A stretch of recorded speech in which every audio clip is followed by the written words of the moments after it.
Terima kasih. Bismillahirrahmanirrahim. Atas nama Tuhan Yang Maha Esa, semoga keberkahan selalu terhantarkan kepada kita semua. Salam serta salam kita tidak curah limpahkan kepada tokoh sosialis Islam Nabi besar Muhammad SAW. Terima kasih kepada Sangga Buana Bergerak mungkin ya, karena ini wadah yang mungkin menjadi pendobrak kepada kaum intelek untuk menjadikan asahan-asahan daya kritis ke depannya. Untuk tema hari ini, politik dan media. Ini hal yang menarik karena di era kontemporer sekarang, di mana kehidupan kita selalu berkaitan dengan namanya media dan politik.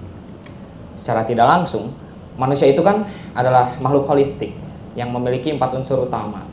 Yang pertama adalah spiritual, psikologis, sosial, dan biologis. Dan media ini mulai masuk kepada konstruksi sosial yang dimana itu menjadi hal yang sehari-hari masyarakat itu bergantung kepada media. Sedangkan yang kita tahu, media itu sendiri dengan seluruh banyaknya penduduk masyarakat Indonesia khususnya, itu menjadikan culture ras yang baru, agama, dan ya sosial yang bisa merubah pada kehidupan bermasyarakat. Sebagaimana yang kita tahu, di era sekarang dalam sebuah politik yang selalu dikemas dalam sebuah media, itu masyarakat sengaja digiring opininya untuk mengetahui bahwasannya ini tuh adalah sebuah fakta gitu. Dan sebaliknya, ketika apa yang mereka dengar dan apa yang mereka lihat itu seakan-akan mereka digiring untuk mempercayainya. Padahal sedangkan framing yang seperti itu merubah kultural dalam konstruksi sosial itu sendiri.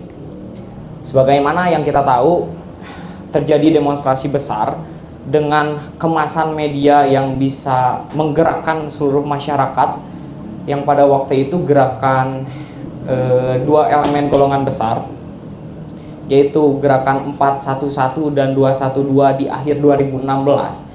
Itu kita bisa melihat pengaruh media sosial terhadap masyarakat untuk menekan pemerintahan, memelerai dalam konflik kelompok yang berkepanjangan pada waktu itu. Dan ditambah lagi, pada waktu itu mulailah masuk kemasan yang mungkin sekarang teman-teman ketahui adalah ong telolet ong. Nah, itu pun menjadi hal yang sangat baru bagi masyarakat, yang dimana peranan-peranan politik dalam media sendiri itu mulai masuk tanpa disadari oleh masyarakat. Dan tadi pun dijelaskan oleh akangnya sendiri, politik sendiri itu masuk pada politik ekonomi. Komoditas-komoditas mulai masuk merajuk ke dalamnya, di mana mereka tuh mulai memasuki hal-hal yang berbau tentang yang seharusnya tidak konsumsian masyarakat yang di bawah umur, sampai di mana mereka harus mencerna, mengonsumsi hal-hal tersebut. Padahal sederhananya, menurut Andreas itu menjelaskan bahwasannya media sendiri adalah sebuah pengelompokan internet dengan didasari dengan teknologi dan ideologi dengan web 2.0 untuk mencari sebuah user, di mana user itu mulai masuk kepada masyarakat untuk setidaknya berinteraksi, di mana membebaskan ekspresi dari kemasyarakatan. Dan itu pun telah terjadi kepada kita gitu, di mana kita lebih leluasa untuk mengekspresikan sesuatu di media sosial.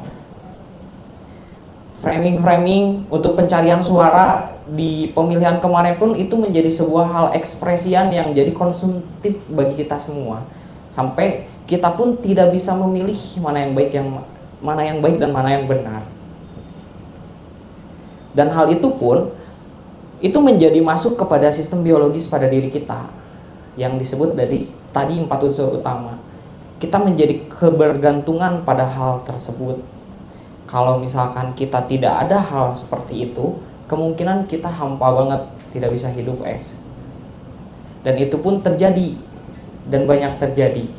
Dalam penelitian 2015 itu menyebutkan sebanyak 2.000 remaja setiap harinya itu mengonsumsi sosial media atau media itu sendiri, dan hampir 97% itu perharinya mereka konsumsian politik untuk bebas mengekspresikan di dalamnya.